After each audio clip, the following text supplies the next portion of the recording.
G'day and welcome to another episode of Kiwi Car Life. And in the mid-2000s, this was the most popular car in New Zealand. But why? And why does this one look like it's been driven through a fence?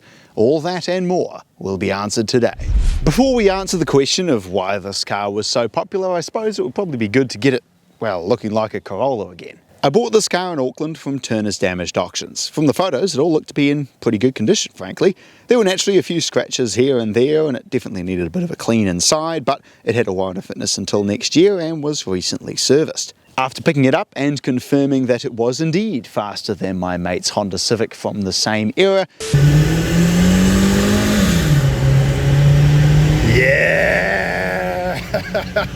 myself and Angel hit the road home. Unfortunately, my TT's all-wheel drive system, stability control and Pilot Sport 4 tyres gave the wee Corolla with no stability control on skinny little supercats a false sense of security when driving through an icy corner. And poor Angel got a bit of lift-off oversteer and went through a small fence and down a bank. Fortunately, some kind locals stopped to pull the wee Corolla out of the ditch, and after piling all of the broken bits of plastic into the boot, we gently hit the rest of the drive home. Which leaves us here. Fortunately, Angel was unharmed and the damage is pretty light. If I can get my hands on a new front bumper, a new windscreen, and give the bonnet and the roof a solid polish, we should be able to have the Corolla back to its former glory in no time. So, let's set to work. I began by sourcing a new front bumper from Pick-A-Part, which proved to be a lot more difficult than I thought. My theory is that these Corollas are just so reliable, they hardly ever end up at wreckers, making finding specifically a silver facelift bumper rather difficult. But eventually, after weeks of waiting, one turned up. Some useless panel shop had repainted the whole bumper with all of the grills still in place, so I had to swap over the black grills from the old bumper, and I repainted the half silver fog light covers before installing it on the car. At this point, I discovered the headlight also got broken in the accident, so I went back to Pick-A-Part again to find a non-broken one and installed that too. Now that it was looking like a Corolla again, I gave it a good wash. Silver cars are probably the best cars to have an accident in because they hardly show the scratches or dirt, and after scrubbing the whole car down and cleaning out the door jambs, it was looking pretty good. I then attacked all of the nasty scratches and scuffs across the bumper, bonnet and roof with my orbital polisher and was impressed with how well the car came up.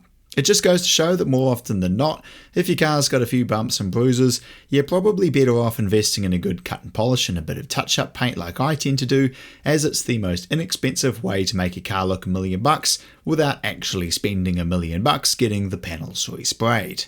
Angel and I vacuumed all the seats and carpets and used a detail brush to clean out the plastic trims, vents and cubbies, and thankfully, after a day's work swapping parts and cleaning away, the mighty Corolla was looking better than ever. The final job was, of course, to get a new windscreen. After dropping it at Novus, the fresh new screen was installed by mid-afternoon, and finally, the Corolla was complete.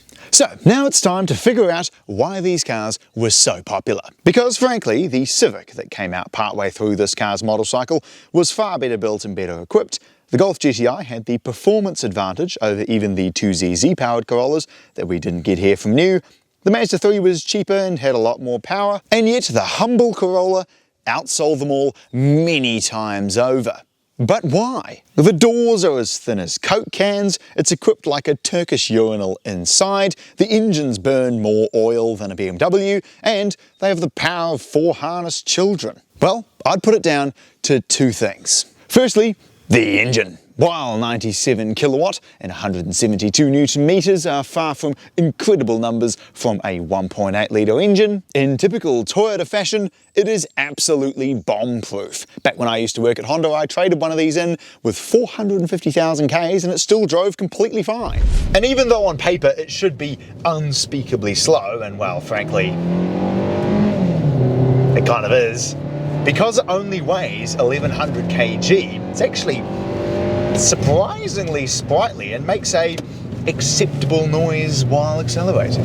It handles alright too, although, as we discovered, not so great through icy corners. But here, now in the dry, the steering gives you pretty decent feedback. It feels reasonably light and nimble on its feet, and the transmission, arguably, because there are so few gears to choose from, actually works alright because it just picks a gear and goes. And I actually like the character of this engine. It encourages you to want to wind it right out to its 6,500 RPM redline. This Corolla has the same engine as the Toyota MRS. And when I discovered that the MRS was just using an ordinary 1ZZ, I was like, surely they should at least put the 2ZZ out of the Celica in it. But given the MRS weighs 200 kg less than this Corolla, I reckon with a little 1ZZ it would actually go pretty alright, given it is certainly adequate in this already fairly lightweight Corolla.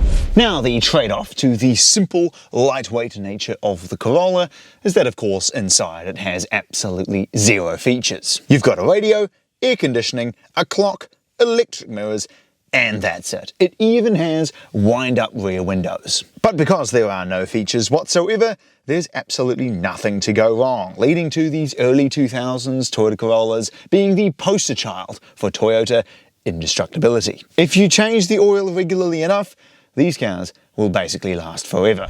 And the second reason is, well, if I'm honest, I can't even come up with a second reason. The Mazda 3 and Civic were surprisingly about the same price new, but they had heaps more features like cruise control, a multifunction steering wheel, a Bose stereo system, 6 CD changer, comprehensive trip computer, and even keyless entry. They both had 2-litre engines with 120 odd kilowatt and 5-speed autos rather than a 1.8 with 97 kilowatt and an antiquated 4-speed. They both looked a lot better inside and out and were far better to drive. And so honestly, aside from perceived reliability, of which Honda Civic and a Mazda 3 aren't exactly unreliable cars when compared with this, I really have no idea why this unbelievably basic and not exactly extremely cheap car, when new, sold like 7 times better than all of its competition. And now that all of these cars are 4 or 5 grand, personally I think a Civic 2-litre S or Mazda 3 SP23 are just far better buys than this old Corolla. But nonetheless, the mighty Corolla is still a bit of a beast to drive, and over the last month or so while I've had it, it's been very useful as a daily driver for myself and my brother. But as with all of my cheap car projects, it's time for the Corolla to head off to its new home. And I trust that whoever ends up buying this car should have many years of trouble-free motoring, just as Toyota intended. Thanks very much for watching, and I look forward to seeing you again next time.